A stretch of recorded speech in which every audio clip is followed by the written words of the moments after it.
यह chapter class 7 chapter number 6 वरदान मांगूंगा नहीं। MCQ type question. इस कविता में कवि ने जीवन को क्या कहा है? महासंग्राम। कवि इस कविता में किसकी प्रेरणा देते हैं? संघर्ष एवं कर्तव्य की। सुमन किसका उपनाम है? शिव मंगल सिंह का। वरदान मांगूंगा नहीं, रचनाकार का नाम शिव मंगल सिंह सुमन। जन्म याद नहीं करना है। शिव मंगल सिंह सुमन का जन्म कहाँ हुआ था, लेखक के बारे में सब याद नहीं करना है। कवि कैसी भीख नहीं चाहता है? दया की। कवि के अनुसार जीवन क्या है? महासंग्राम। कवि ने क्या मांगूंगा नहीं कहते हैं? वरदान। कविता में ताप का अर्थ क्या है? कष्ट।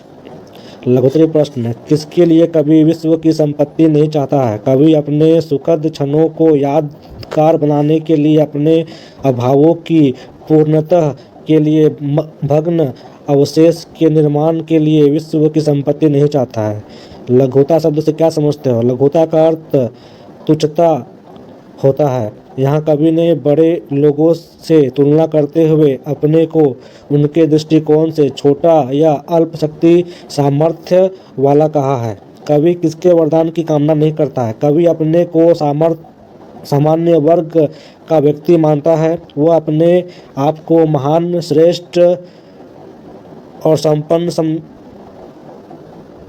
संपन्न समझने वाले लोगों से दूर ही रखना चाहता है। वे महान बने रहें। कवि ऐसे लोगों से वरदान की कामना नहीं करता है। कवि ने हार को क्या माना? कवि ने हार को विराम माना। संघर्ष पथ पर कवि को क्या क्या स्वीकार है? संघर्ष पथ पर कवि को हार जीत स्वीकार है।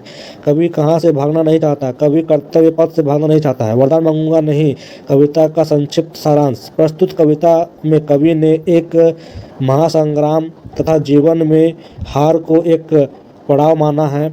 वह किसी भी स्थिति में, परिस्थिति में दया की भीख नहीं मांगना चाहते हैं। अपने सुखद यादों के लिए या अपने अभाव को पूरा करने के लिए भी वह विश्व का वैभव नहीं चाहता है। महान बने लोगों से दूर रहकर वह अपने दिल के दर्द को नहीं छोड़ता है। उसे कष्ट मिले या श्राप, किंतु वह कर्तव्य मार्ग से हटना नहीं चाहता है। वह कभी भी किसी से वरदान की मांग नहीं करता है। कभी किन किन परिस्थितियों में वरदान नहीं मांगता है?